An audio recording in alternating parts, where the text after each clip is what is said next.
So you want to build a business. Smart idea. We're going to talk about a tip that's going to help you build a very successful business. One thing that successful businesses have in common. We're going to get to that. Also, let's talk about the psychology of becoming wealthier.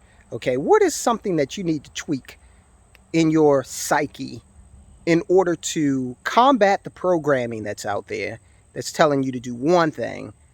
How can you tweak this little nuance in your psychology in order to start thinking about what you need to do with money in a totally and more productive way? All right, let's get into it. Hey, MCE crew, the heat index out here today in Maryland is 111. It's hot, and boy, do I have a hot topic for you. See what I did there? Anyway, if you're still watching after that attempt at humor, I want to talk to you today about the fact that it's still your money. Consumer psychology, this whole economy that we have today is a consumer economy, and it relies heavily on, it's totally reliant really, on people like you and me, consumers, going out there and spending. And look, we have to spend to live. We got to buy food, clothes, energy, transportation. And there's nothing wrong with spending money. Don't get me wrong, because guess what? You are never going to save your way to wealth, and we'll talk about that more in a second. Savings is not how you get to become wealthy. But when it comes to the consumer psychology of spending, you got to understand that when you put your money to work for you, it's still your money. Now, a lot of people, I've talked to a lot of people over the last few days, young people, older people, and there's a common theme around materialism. And look, I'm not a Buddhist monk, okay? I like certain brands, all right? I like BMW. I don't like the new BMWs. They suck because, they're making the engine parts out of plastic, and that's just idiotic for something that is exposed to that much heat. But I like the older BMWs, okay? I like nice clothes. I don't necessarily need brand name clothes, but I do like nice clothes. I believe that fashion is where I'm the canvas and the clothes are the art. I like that. So yeah, it's fine to spend money. It's fine to look at your life and say certain things will please me as I walk through this life, and those things, some of those things are things that I have to purchase. Look, like take sailing for example. Now, I love to sail, okay, and one of my goals is to do a transatlantic crossing. I need a sailboat to do that.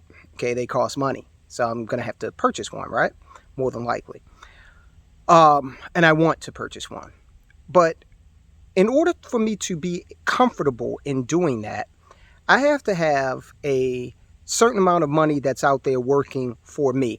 Don't think of it as if you have a hard time deciding whether or not you should save slash invest, okay, or whether you should go out and buy the latest bauble, all right? Think about this. Change the nomenclature up a little bit. Think about it in terms of you putting money to work for you. Because if you start to do that and put more and more money to work for you, guess what? At some point, that money's going to be out there working for you harder than you can work for it. That's the goal, to create a whole nother entity in the form of money that is working for you. Now, when I said you can't save your way to money, I mean you can't go out here clipping coupons and being, uber frugal, although there's nothing wrong with looking for a bargain. But you can't be, I heard a story once about Tiger Woods being a bad tipper. He'd go in a steak restaurant and have a dinner, rack up maybe a $400 bill, and he really wouldn't tip. That sucks. What was he going to do? I mean, you got to compensate fairly, and it's not like Tiger Woods is going to save so much money by doing things like that it rivals his endorsements, okay, or the money he makes on the golf course. You see what I'm saying? So you can't do that, but you can definitely create that entity that is going to be able to get out there and work for you harder than you're able to work for it at some point. Additionally, it's going to work for you 24/7. Money never sleeps, all right? Money's going to work rain or shine, okay? Certain types of investments, your money will be working for you on the holidays. So think about it like that. I want to change the psychology of this, and this is a small platform. Oh man, I can't compete with Madison Avenue unless I have your help. So share these videos, like, subscribe, okay? Perpetuate this message, because where we're going as a world, in terms of our economy, we're going to need to be a lot smarter, more savvy with our finances. And that's not a doom and gloom message either. It's just being real, okay? That's just being 100% candid about the situation. We're not in an environment anymore where somebody can go and work for a company for 30 years and retire and, get a pension. That world is in the past. And right now, we're even seeing where we're in competition with people across the globe. But at the same time, more opportunities abound. We've got this platform right here, YouTube, and other manifestations of the internet and that type of distributed technology to help us reach larger audiences, to reach larger pools of people who might want to purchase our product or service. So with the good comes the bad, and with the bad comes the good. Challenges. There's just challenges that need to be navigated. So start your own business. I really encourage you to start your own business, because doing so, for one thing, is going to help you to generate the type of returns that will beat real inflation. If we were measuring inflation by what it was in the 1980s, it would be over 13%.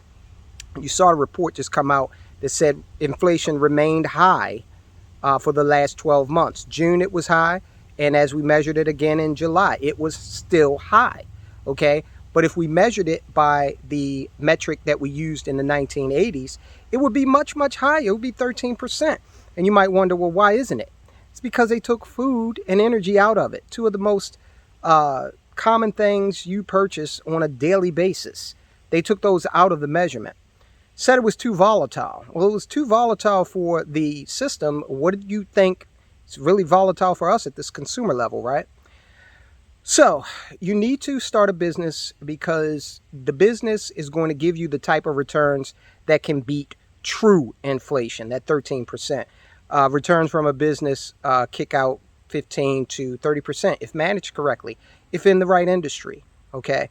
And I always encourage people to take a look at the financial services industry. Take a good hard look at it, because this is an industry, everybody needs it, okay? And we're looking at a deficit of practitioners. A lot of people are retiring out of this business.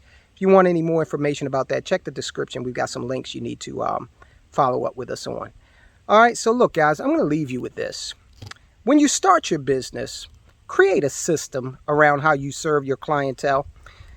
If you don't, you will wind up with this, okay? I love Dunkin' Donuts, but they're a good example of one of the lessons that people need to learn with regard to business. You need a system.